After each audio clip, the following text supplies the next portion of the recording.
하나님의 말씀 에베소서 4장 30절에서 32절 말씀입니다. 우리 다 함께 한 목소리로 봉독합니다. 하나님의 성령을 근심하게 하지 말라. 그 안에서 너희가 구원의 날까지 인치심을 받으리라.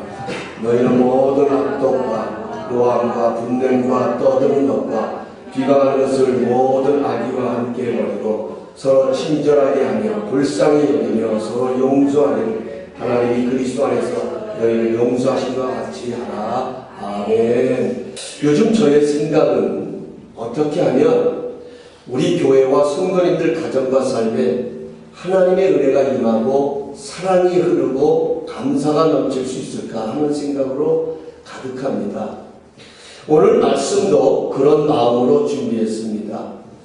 신앙생활에 있어서 무엇을 믿어야 하는가만큼 중요한 것은 그 믿음을 가지고 어떻게 살아야 하는가 하는 구체적인 삶의 문제입니다. 우리 기독교는 믿음만 강조하는 종교가 아닙니다. 믿음만큼이나 강조되는 것이 삶입니다.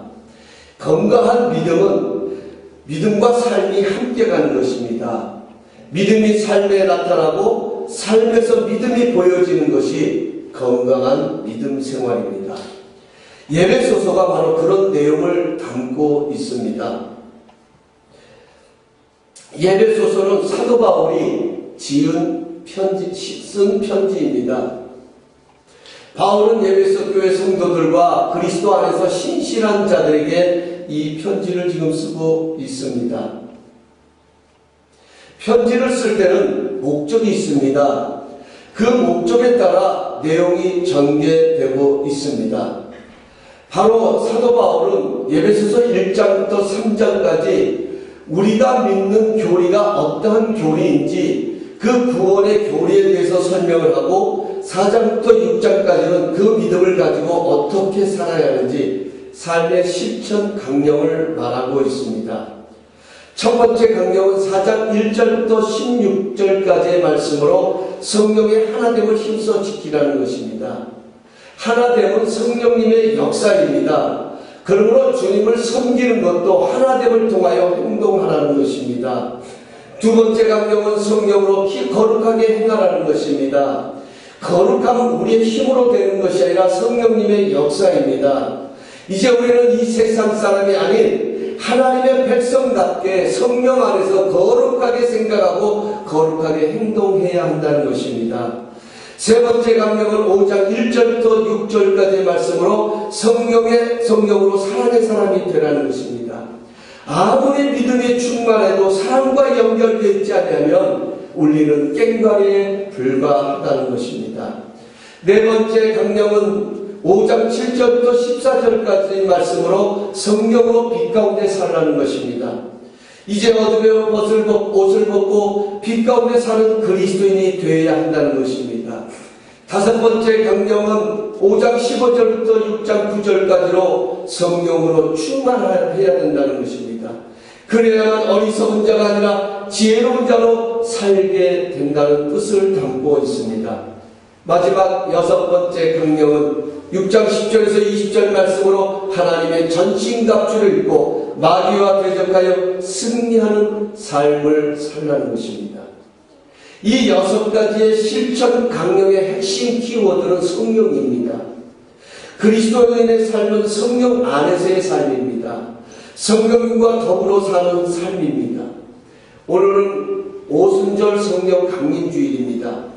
예수님은 인류의 모든 죄를 대속하기 위해 십자가에 죽으시고 부활하셔서 40일 동안 이 세상에 계셨다가 하늘로 승천하셨습니다. 그리고 10일이 지난 50일째 되던 날에 오순절 날의 약속대로 성령님을 보내주셨습니다. 이 성령님이 오심으로 이 땅에 초대교회가 탄생합니다. 이 땅에 수많은 그리스도인들이 세워지고 하나님의 나라가 전 세계적으로 확장되어져 갔습니다. 성령님의 역사가 아니고서는 일어날 수 없는 일입니다. 지금 우리가 경험하길 원하는 생기로 살아나는 부흥의 현장도 결국은 성령님의 일하심이고 그분과 함께 하심입니다. 그럼 성령님은 어떤 분이실까요? 어떻게 우리는 성령님의 인도를 받을 수 있을까요? 성령님은 어떻게 우리를 인도해 가실까요? 오늘은 시간 관계로 성령님은 어떤 분이신지를 먼저 나누고 이번 주 금요 예배에 어떻게 성령의 인도함을 받을 수 있는지 나누려고 합니다. 오늘 본문 30절을 보면 바울은 하나님의 성령을 근심하게 하지 말라라고 말합니다. Do not grieve the Holy Spirit of God. 성령님을 근심하게 하지 말라. 여기 성령님을 근심하지 말게 하라는 말은 크게 두 가지의 의미가 있습니다. 하나는 사랑의 의미가 있습니다. 우리도 자녀를 기르다 보면 자녀의 문제로 근심할 때가 있습니다. 왜 근심합니까? 부모에게 자녀는 포기할 수 없는 소중한 존재라는 것입니다. 소중하지 않으면 근심할 필요가 없습니다. 사랑하기 때문에 그 자녀를 걱정합니다. 너무나도 소중한 자녀이기 때문에 그 자녀가 잘못되면 어떡하나 염려합니다. 성령님도 우리를 사랑하십니다. 그냥 사랑하는 것이 아니라 하나님의 자녀로서 도저히 포기할 수 없는 소중한 존재로 사랑하시기에 우리와 함께 하십니다. 또 하나의 의미는 기대의 의미가 있습니다. 부모는 자녀가 기대하고 있는 바른 길을 가지 못할 때 근심합니다. 성령님도 우리가 하나님의 자녀로서 바른 길을 가지 못할 때 근심하십니다. 우리는 여기서 성령님이 어떤 분인지를 깨달을 수 있습니다. 성령님은 인격적인 존재이십니다. 성령님은 영이시기에 우리의 눈에 보이지 않지만 그래서 사도행전에서 표현한 것처럼 바람이 부는 것 같이 때로는 급하고 강한 바람처럼 때로는 비둘기같이 고요하게 임하시는 인격적인 분이십니다. 인격은 지성, 감성, 의지를 갖추고 있어야 합니다. 지금 저는 인격자로 이 자리에 서 있습니다. 생각을 갖고 감정을 가지고 의지를 가지고 이 자리에 서서 말씀을 전하고 있습니다. 만약 제가 이 자리에서 쓰러져 죽으면 지성, 제 안에 있던 감성, 제 안에 있던 모든 의지가 떠나기 때문에 그 순간부터는 시체이지 인격자가 아닙니다. 우리 성령님은 지성을 가지신 인격적인 분이십니다. 그래서 고린도전서 2장 11절에 사람의 사정을 사람의 속에 있는 영에 누가 알려 이와 같이 하나님의 일도 하나님의 영에는 아무도 알지 못하느니라고 말씀하고 있습니다. 여러분, 우리가 일터에서 일하다 보면 중요한 것이 무엇입니까? 두말할 것 없이 상사의 생각을 잘 이해하는 것입니다. 사장님이 또 나의 보스가 무슨 생각을 하고 있는지 무엇을 원하는 것인지를 잘 이해하고 알아야 맡겨진 일을 잘 감당할 수 있습니다. 그래서 소통이 중요한 것입니다. 성령님은 하나님의 생각을 하시며 심지어 하나님의 깊은 것이라도 통달하시는 지성을 갖고 계신 분입니다. 여기 통달이라는 말은 막힘없이 통한다는 것입니다. 성령님은 하나님의 모든 것을 막힘없이 하나님과 소통하시기 때문에 하나님의 일을 감당하십니다. 성령님은 하나님의 생각을 깊은 것까지 통달하시기에 우리를 인도하실 수 있습니다. 우리로 하여금 하나님의 영광에 이르게 하는 능력이 성령님에게 있는 것입니다. 또 로마서 8장 27절은 성령은 우리의 연약함을 도우신다라고 말씀합니다.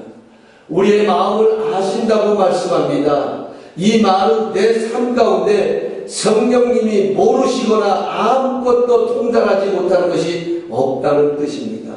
성령님은 우리의 모든 것을 알고 계십니다. 우리 사람들은 가끔 어떤 일을 하다가 실수를 하면 내가 왜 이런 실수를 했는지 이해가 안 된다고 말합니다.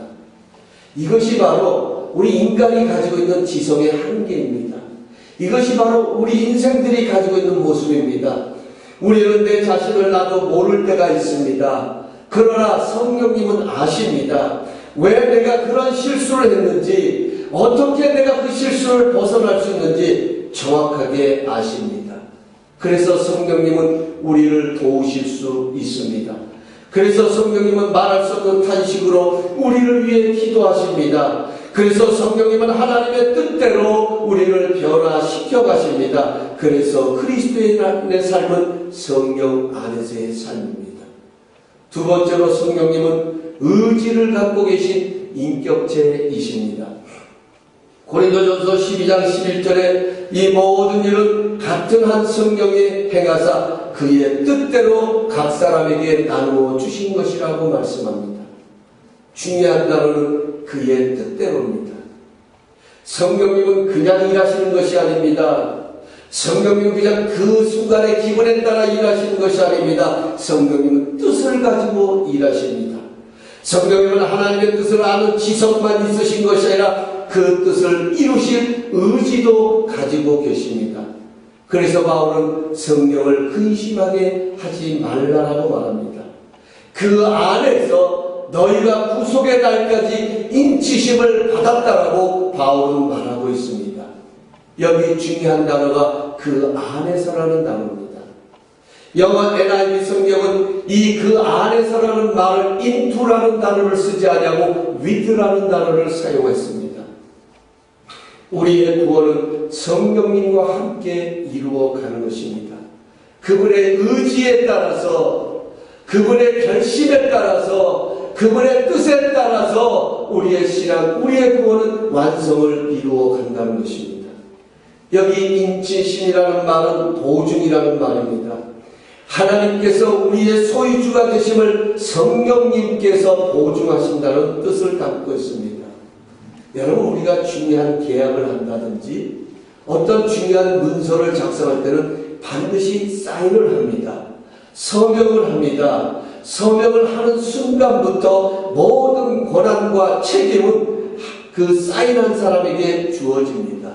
설상가상 다른 사람의 명의를 빌려 사인을 했다 할지라도 모든 책임과 모든 권한은 사인한 사람에게 있습니다. 이것이 바로 인치심입니다. 이것이 바로 확증이고 보증입니다. 성령님은 그분의 의지로 우리의 구원을 보증해 주십니다. 우리 스스로가 우리의 구원을 완성하는 것이 아니라 그 구원을 지켜가는 것이 아니라 성령님께서 우리 가운데 자정하셔서 그분의 뜻 가운데 우리의 구원하심을 보증하여 주시고 인쳐 주신다는 것입니다. 우리는 믿음이 견고하기를 원합니다. 항상 우리는 든든한 믿음을 가지고 살아가기를 원합니다. 그러나 상황이 어렵고 흔들리면 우리의 믿음도 흔들리는 연약함이 있습니다. 그런 한계가 우리에게 있습니다. 그럴 때면 하나님의 사랑하심에 대하여 의심이 들기를 시작합니다. 내가 정말 하나님의 선택을 받은 구원함을 얻은 하나님의 자녀인가는 이런 구원의 확신마저도 흔들릴 때가 있습니다. 너무나도 어렵고 너무나도 상황이 힘들고 마치 그 상황은 하나님이 안 계신 것 같은 상황이다 보니 우리의 마음속에는 그런 생각들이 자리 잡을 때가 있습니다. 그럴 때 성령님은 우리 안에서 성령님의 의지를 가지고 보증이 되어주십니다. 우리가 하나님의 양자가 되어주셨음을 보증해 줍니다. 아니야, 김 목사 아니야, 너는 하나님이 선택한 하나님의 백성이야. 예수 그리스도의 보배로 피로 말미암아 저 세상 가운데서 다시 살려내신 하나님의 자녀임을 확실하게 그분께서 보증해 주십니다.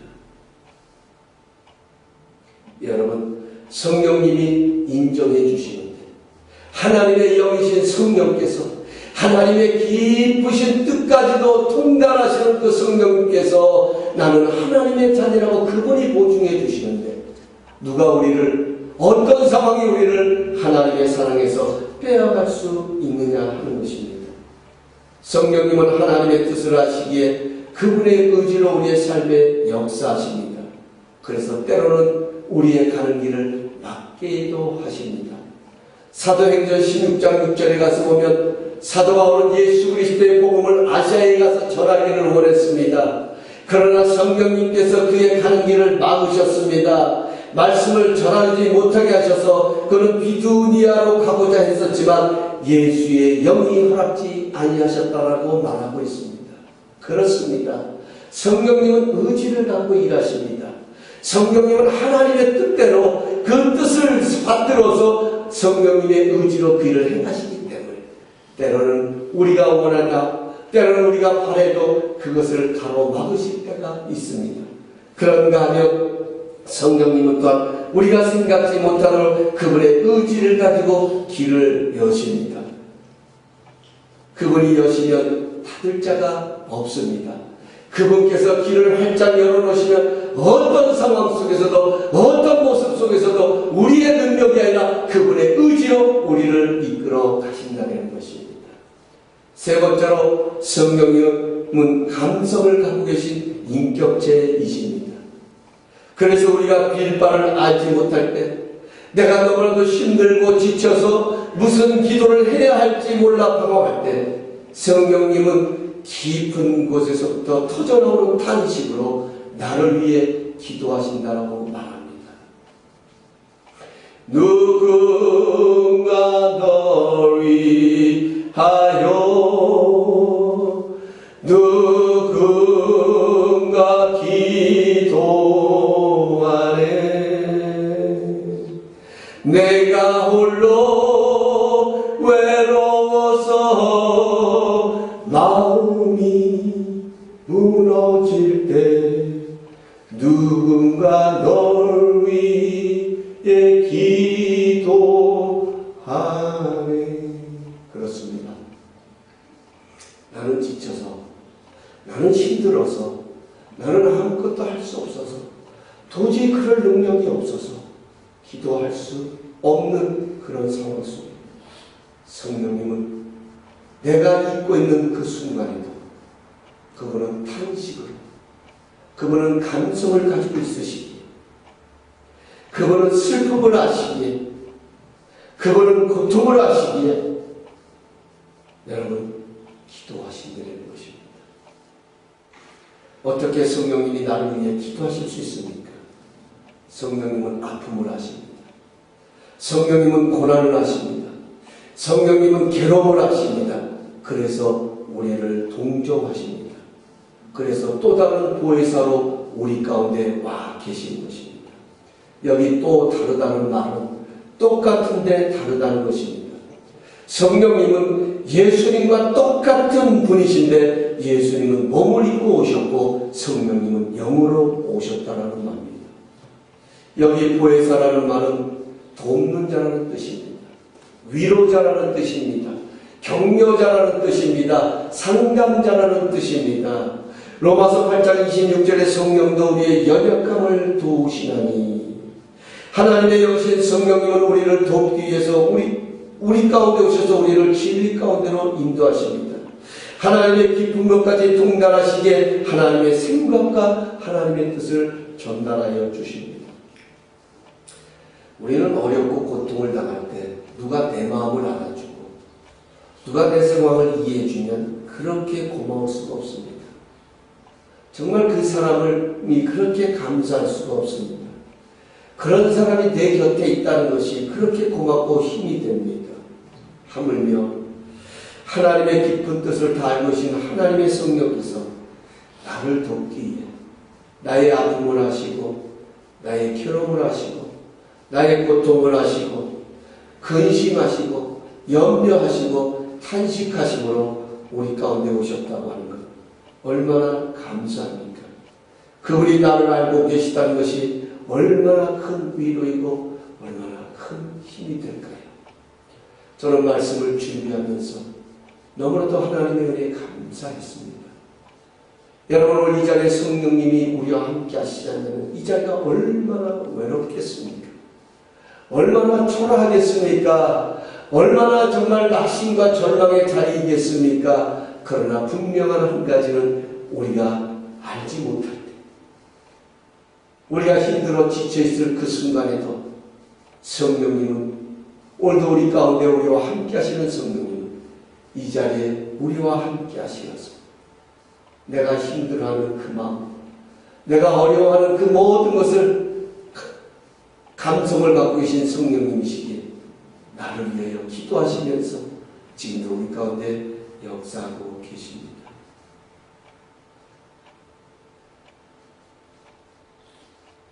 성령님은 우리 안에서 숨쉬고 움직이시는 하나님의 거룩한 영이십니다. 우리의 삶에 깊숙한 곳까지 자리하셔서 우리를 하나님의 합당한 사람으로 만들어 주십니다. 그분은 우리를 굳세게 하십니다. 우리가 세상을 대적할 수 있도록 능력도 주시고 지치고 힘들 때면 세미한 음성으로 위로해 주십니다. 그래서 성령을 근심하게 하지 말라고 말합니다. 오히려 항상 그분으로 충만하라고 바울은 권면하고 있습니다. 오늘 본문 32절에 바울은 성령님이 근심하지 않도록 악독과 분냄과 남을 비방하는 말을 버리라고 말합니다. 왜 그렇을까요? 왜 갑자기 성령을 근심하지 말게 하라고 말하면서 악독과 분냄과 남을 비방하는 말을 버리라고 말하고 있을까요? 여러분, 이런 것들은 하나님의 형상이 아닙니다. 성령님께서 회복하시려 성령님께서 이루어가시는 하나님의 거룩한 영이 아닙니다. 여러분, 우리가 가끔 대화 가운데 스타일 구긴다는 말이 있어요. 이미지 구긴다는 말이 있습니다. 오히려 이런 것들은 하나님의 우리 안에 있는 하나님의 형상의 이미지를 망가뜨리는 그런 모습입니다. 이런 말과 이런 모습들은 듣는 사람도 말을 내뱉는 사람도 서로 올무에 걸려들게 되는 것입니다. 우리는 분노하고 우리는 허탈한 말을 하고 남을 비방하는 말을 하면서부터 우리는 서로에게 상처를 줍니다. 그 말을 하면서도 내 마음은 어둠의 그늘을 지나는 것입니다. 그 말을 듣는 사람은 그 이야기를 들으면서 힘들어하고 자신의 존귀함의 가치를 떨어뜨려 가는 것이 바로 이러한 모습입니다. 바울은 말합니다. 서로 친절하며 불쌍히 여기며 서로 용서하기를 하나님이 그리스도 안에서 너희를 용서하신과 같이 하라. 중요한 말은요, 그리스도 안에서입니다. 하나님도 우리를 그리스도 안에서 용서하셨습니다. 하나님은 그리스도가 아니고서는 용서하실 수가 없으셨습니다.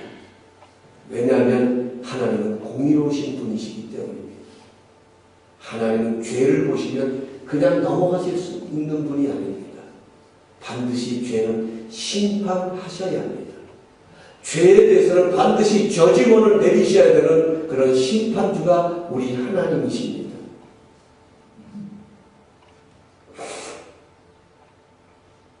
죄는 하나님이 그래서 미워하시는 것입니다. 그러나 우리 하나님의 마음에는 심판보다는 살리고 싶은 마음이 강렬하셨습니다. 하나님의 형상대로 지음받은 저 인생들의 타락한 모습을 보면서도 하나님은 어떻게 하면 저들을 건져낼 수 있을까? 저들과 화목하기를 원하셨습니다. 그래서 요한복음 3장 16절에 하나님이 세상을 이처럼 사랑하사 독생자를 주셨습니다. 하나님 안에 있던 그 감성, 긍휼의 마음, 불쌍한 마음이 사랑의 마음으로 바뀌었습니다. 하지만 그만한 대가를 지불해야 합니다. 반드시 그 죄값을 지불해야 그 모든 것이 청산하고 화목할 수 있는 것입니다. 그래서 하나밖에 없는 독생자 되시는 예수님께서 이 땅에 오셨습니다. 사랑하는 성도 여러분, 사랑하고 용서하는 것은 사람의 감성으로 되는 것 아닙니다. 사람의 마음은 죄성이 가득하기에 그럴 만한 능력이 없습니다. 이러면 안 되지, 마음을 다잡고 사랑해야겠다고 용서해야겠다는 의지를 가지고 그 용서하려고 사랑하려고 몸부림치어보지만 다시 그날 그 시간이 생각나면 우리 마음에 또 분노가 자리를 잡습니다.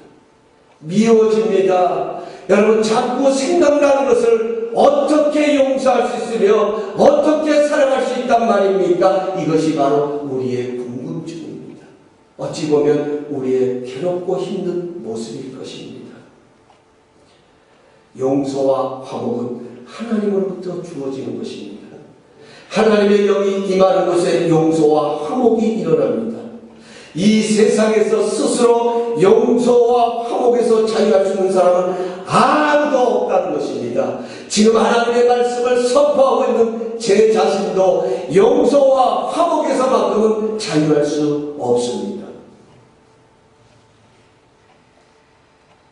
오로지 하나님의 사랑의 영이신 성령님의 도우심을 받아야 합니다.